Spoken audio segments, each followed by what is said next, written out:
Well, welcome to another episode of Explore Grant County. We're going to jump right into it because my next guest is very busy. We appreciate you coming in and spending some time with us, but it's the superintendent of Grant County Schools, Mitch Webster. Mitch, how are you doing? I'm doing good, JR. And one thing I want to say, I am very busy, but one thing I really like to do is communicate in any way we can. And there are a lot of ways to communicate, and one is certainly talking to you. Yeah. So anytime that you want to talk about what's going on in the Grant County Schools, I'll work it into my schedule, and I appreciate you doing that. Well, we're appreciative of you coming, and I know it's, there's the reason we asked is, well, it's the beginning of a new year, Right. but Facebook, just, you gotta love it, don't you? So I like going right to, the person that knows, and let's get the truth out there and settle it that way. Absolutely. I think that's the easiest way. But we'll start it off with some easy questions Okay. first before we jump into the hard stuff. How's the school year been so far? Really started off well. If you remember last year, we were only a couple weeks into school and we had the COVID issues. I really want to hope and think that those are behind us now, so that we can really focus our attention on instruction. We did have a change at the state level, kind of unexpectedly. We have a new state superintendent, and I was able to meet with him, with the other superintendents last week in Charleston. His direction is with a strong commitment to student achievement, with emphasis on reading, writing, and math and English language arts. So that was good to hear. I think one of your questions, but I'll go ahead and say too. We have a lot of new people in positions, both in the classrooms and in administrative roles. So I'm really excited about the way the school year is off to a really good start. Now, we did have, if you haven't heard, we had a bomb thret. Oh, I did not know that. I must have missed that on the buzz. Well, and going back to what you said, and I just do not read social media. So unless someone calls me and wants to speak with me, I'll be glad to meet with anybody about any issue. But I don't read social media. So, but there is this, and I'm not sure exactly how it works. You're familiar with TikTok. There's another platform similar to TikTok where Yik yak. I think that's it. And you can go on there anonymously and just say and do anything you want to do.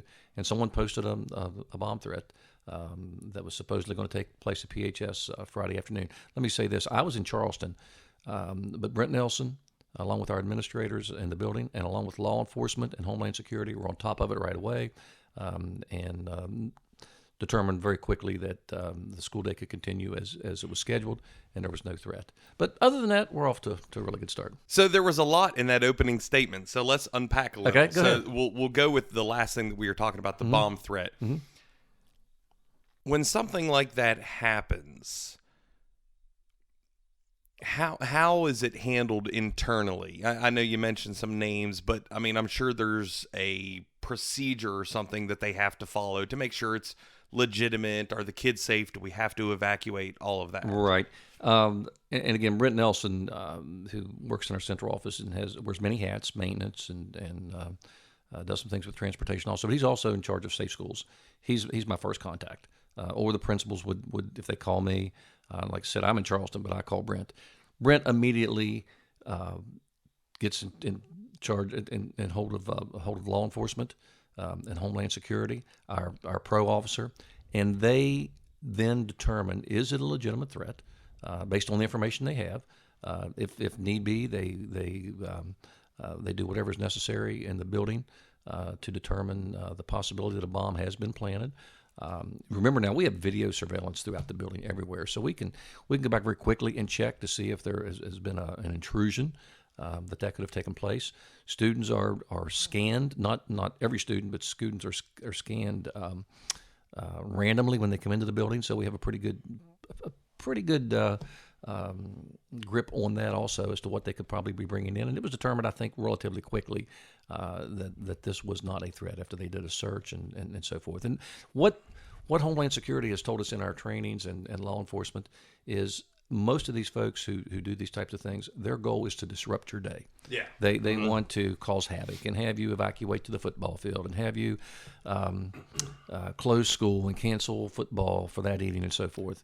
And we're not going to do that if we don't have to. So you didn't have to evacuate the schools they don't go into a lockdown or anything like that. It's just you kind of behind the scenes are doing the investigation, Absolutely. finding out quickly what the next step is. Right, and if something would have been determined, then we would have done the evacuation and so forth. But we want to continue business as usual as much as possible. Okay, so now we'll go back to the very first statement. You said there's a new superintendent, and his focus was really on, reading and all that. With the test scores nationally being down because of COVID and being out of school, did he give a plan of how to bring those back up?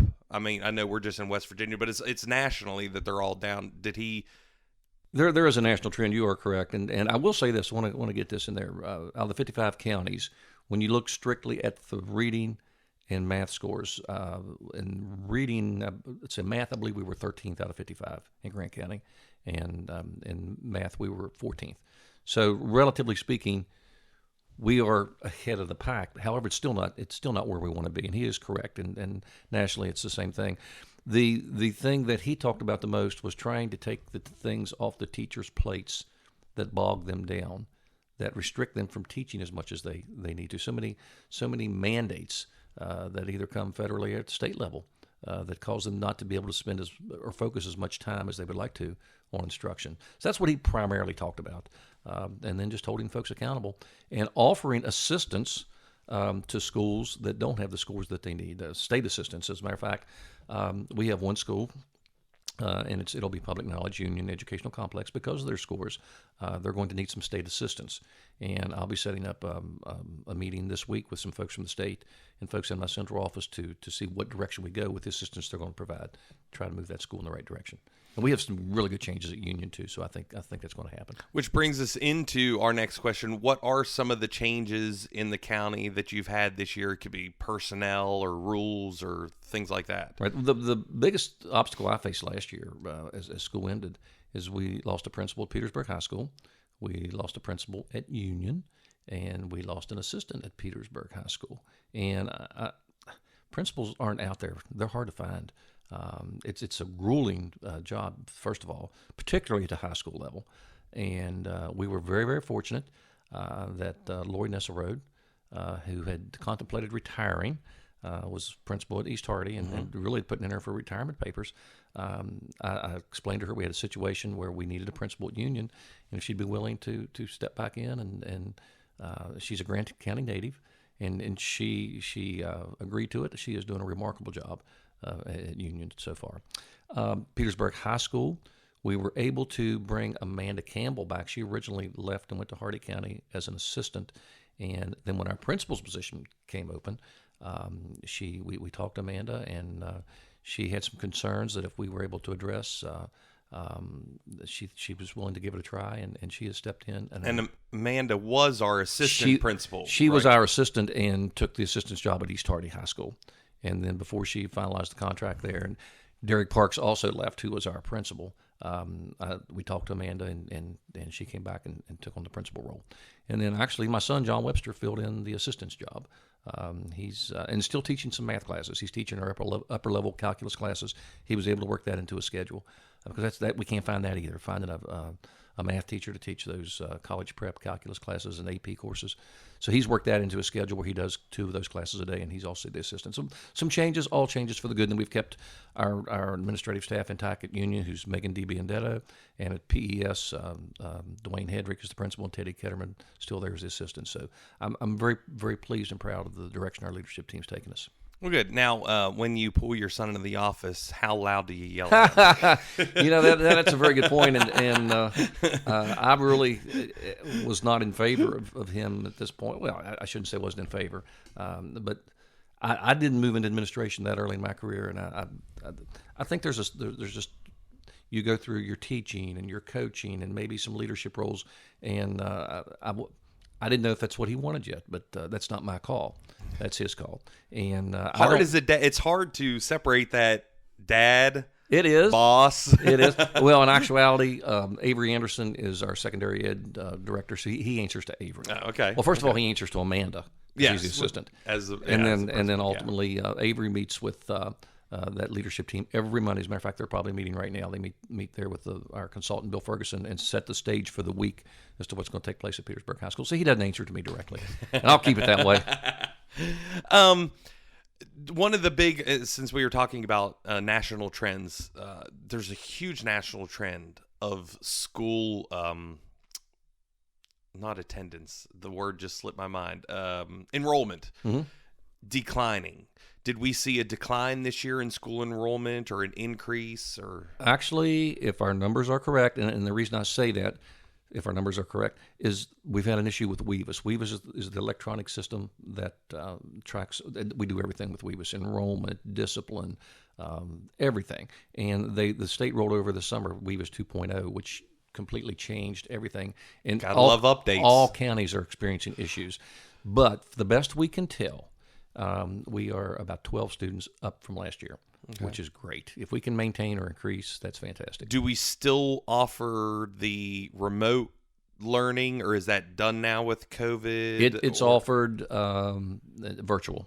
Or virtual, I'm sorry. Virtual is offered. I believe Melissa Smouse is in charge of that from 7th grade up. It's offered, but then they normally have to meet with her first and explain why they want to go that route and so forth. But yeah, we still offer that. Okay. So now the big thing that was all over Facebook, and when I saw it, I was like, there's no better way of knowing the correct answer than asking. Sure. And so the parking lot at the high school, charging students to pay to park at the high seniors, I guess, is that, or did underclassmen as far too? as I think seniors pay a certain price, and again, this is a school-based, site-based, basically a fundraiser they do. So I think the seniors have access to the parking lot right in front of the school. Okay. And then the juniors, for a lower price, have access to another parking lot. The gravel or something, I believe. I believe that is the case. Because I've been, I'm kind of one of the creepers. I just watch the comments because it helps me keep informed and I can ask questions. How long ago did the paying to park start? Do you know? Because I've heard some people say it's been going on for years. I think I paid for my kids. So that can tell you 10 or 15 years ago. I'm pretty sure we did. I know Mr. Anderson, who was the principal there years ago, said they did it when he was there. Here's what happened. Last year, Mr. Parks, who was the principal, did not charge. And the reason he did that was because the previous year was the COVID year, and kids paid and didn't get their. Gotcha. So he gave a 1-year hiatus. So that explains the uproar. Absolutely. Because they were like, hey, we didn't pay last year, not knowing.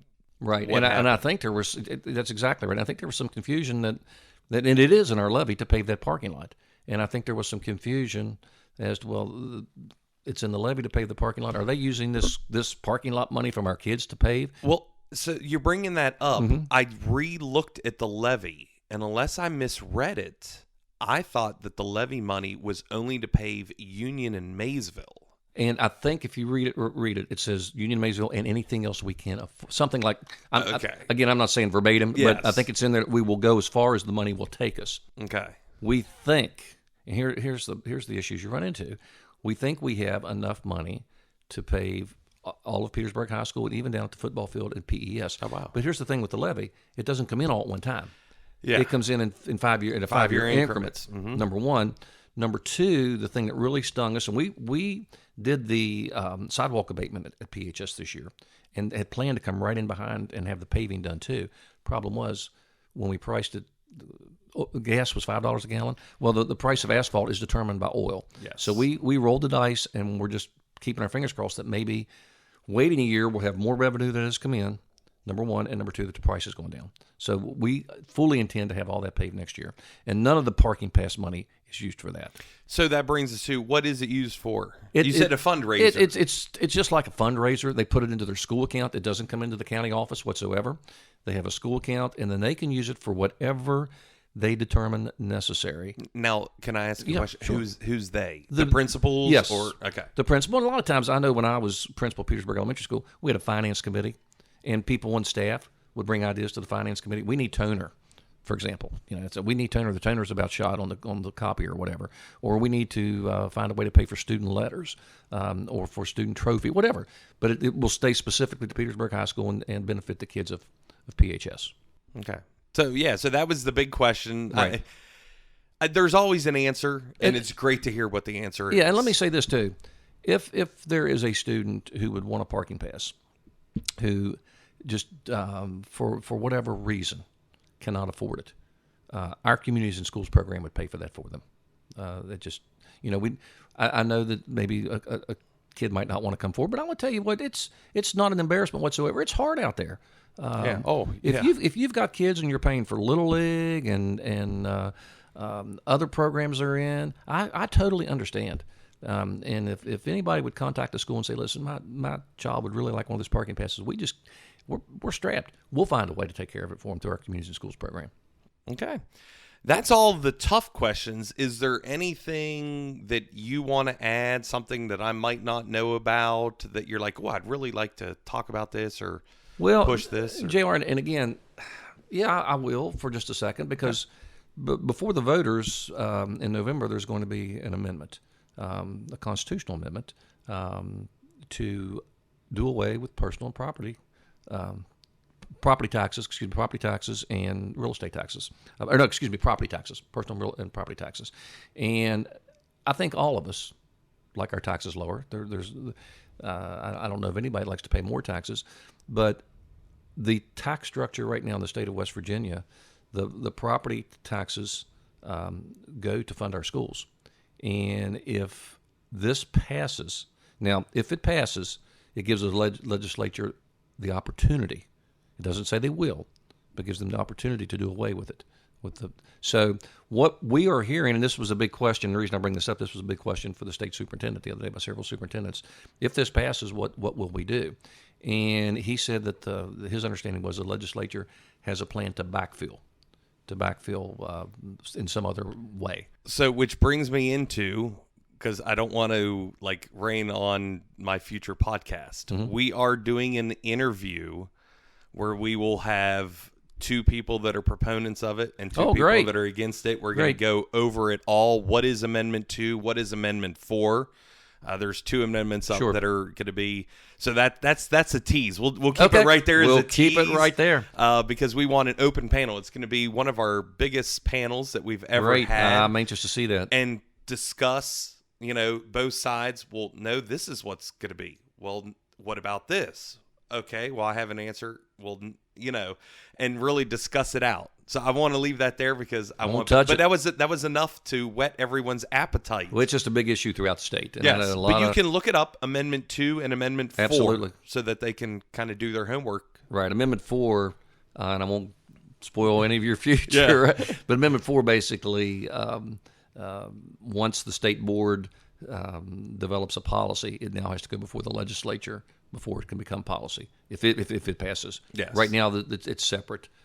So again, that's good to see what the debate might say there. I'm anxious about that. So I have people behind the scenes working that out, so I don't want to steal anyone's thunder. But you brought it up, so it's a great, go in. They can keep watching for that podcast coming up. The only thing I'll say, and I won't steal any of your thunder here, and maybe this could be a question that could be answered because I want to make sure this is covered. Our legislature has, and the Constitution says this, that they have a responsibility to provide a thorough and efficient education for all kids in the state of West Virginia. And they do that through something they call the state aid formula. Okay? I fully believe that if this tax would go away, they'll find another way to provide and meet their obligation. I don't question that. It's in code. They have to do that. My concern is when you then look at our excess levy, they have no obligation to find a way to backfill our excess levy. So if it would go into effect, I think as far as our excess levy would go, we'd lose about $370,000 a year. And that goes a long way to try and pave your parking lot and things like that. So if you think about that, maybe try to get that question in there. Definitely. Because I really do believe they'll find a way to back. I don't think the legislature will enact it until they find a way to backfill what they've taken away as far as the school aid formula is concerned. But what about our excess levies? I'm really concerned about that. And we've already given an obligation to taxpayers to say this is what we're going to do. And then if that money's taken away from us in big chunks, how are we going to continue to be able to do that? So that's a concern I have. I'll ask. Thank you very much. So, Mitch, thank you very much for coming in. Really appreciate it. I hope we can do this a couple more times. Anytime issues come up that you feel need some clarification, or you just want to talk for a few minutes, I can make time in my day. Well, here's the thing. If you ever want to talk about something that's going on that you have working behind the scenes and need support, let us know. We'll get it on the podcast. Get a lot of people. We had a lot of eyeballs the last time you were on. And well, that's great. So we'll keep doing it. That's great. Okay, Mitch. Thank you. Have a good day. Okay, everyone, go to Explore Grant County. That is Facebook, that is YouTube, and that is Rumble. And it's Explore Grant County for all three to check out all of our interviews. Have a great day. Thank you.